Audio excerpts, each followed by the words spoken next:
आशुतोष भैया के गावे जब गईनी एगो जग में तो बड़ी प्रेम दुलार मिलल।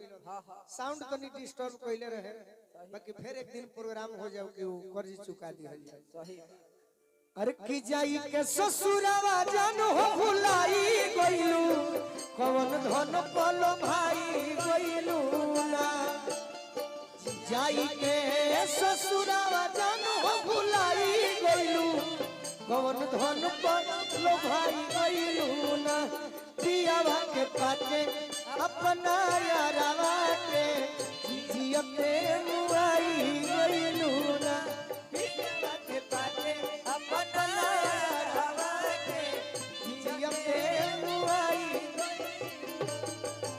गवना करा लिए राजा जी अब बिछोने पवन करता।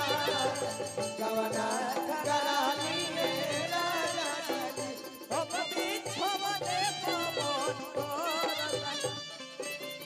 निशाना ग्रुप के चेयरमैन आशुतोष भैया के तरफ से बहुत बहुत आशीर्वाद मिलल, पहले भी मिलल बा।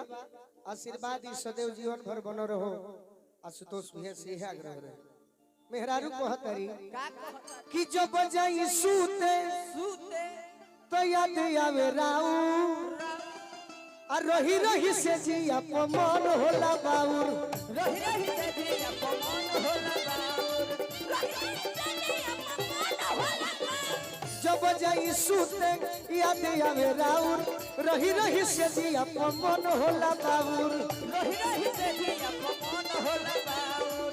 रही रही से जिया मन होला। हमरा सोनू भैया के तरफ से बहुत बहुत आशीर्वाद।